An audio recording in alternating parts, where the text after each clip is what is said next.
Sala Rizkyani dari kelas MN23G dari Fakultas Ekonomi Bisnis dan Program Studi Manajemen. Di sini saya akan menjelaskan hasil kerja saya yang berjudul Teori Investasi dari mata kuliah Ekonomi Makro.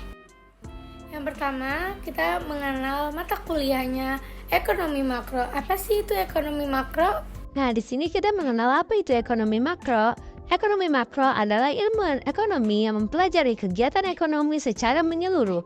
Pembahasan di dalam makroekonomi bukan lagi bagian-bagian dalam suatu perekonomian atau hanya perusahaan saja, namun sudah mempelajari variabel-variabel ekonomi secara agregat atau menyeluruh dalam perekonomian. Lanjut, aku mau ngejelasin apa sih teori investasi itu. A few moments later. Yang pertama, ada pengertian investasi. Investasi adalah dapat diartikan sebagai pengeluaran atau pengeluaran penanaman modal atau perusahaan untuk membeli barang-barang perlengkapan produk untuk menambah kemampuan memproduksi barang-barang dan jasa yang tersedia dalam perekonomian. Yang kedua, aku mau ngejelasin tentang jenis-jenis investasi. Jenis-jenis investasi itu terbagi dua, yaitu jenis pembelian dan pertambahan. Di sini aku mau ngejelasin tentang pembelian. Pembelian berbagai jenis barang modal, yaitu mesin-mesin dan peralatan produksi lainnya, untuk mendirikan berbagai jenis perusahaan yang tercakup dalam investasi barang dan modal, atau bisa disebut capital good, dan bangunan atau bisa disebut construction. Jenis yang kedua atau pertambahan, nilai stok barang-barang yang belum terjual, bahan mentah, dan bahan-bahan yang masih dalam proses produksi pada akhir tahun perhitungan pendapatan nasional. Lanjut dari pembahasan yang ketiga, ada penentu tingkat investasi. Penanaman modal melakukan investasi bukan untuk memenuhi kebutuhan, akan tetapi untuk mencapai keuntungan. Dengan demikian, maka di dalam melakukan investasi agar mendapatkan keuntungan yang maksimal, maka perlu diperhatikan faktor-faktornya yang berikut. Yang pertama ada tingkat keuntungan yang diramalkan akan diperoleh. Yang kedua ada suku bunga. Yang ketiga ramalan mengenai keadaan ekonomi di masa yang akan datang. Yang keempat kemajuan teknologi. Dan yang kelima tingkat pendapatan nasional dan perubahan-perubahannya. Dan yang terakhir keuntungan yang diperoleh perusahaan-perusahaan. Pembahasan selanjutnya ada kriteria investasi.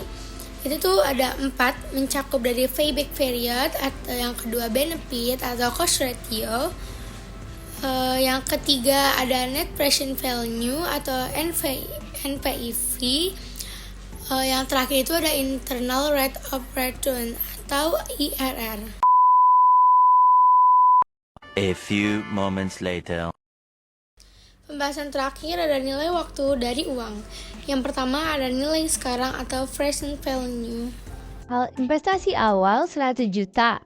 5 tahun yang akan datang nilai nominal menjadi 161 juta. Apakah 161 juta itu lebih dari 100 juta? Tingkat pengembalian yang diharapkan adalah 15%.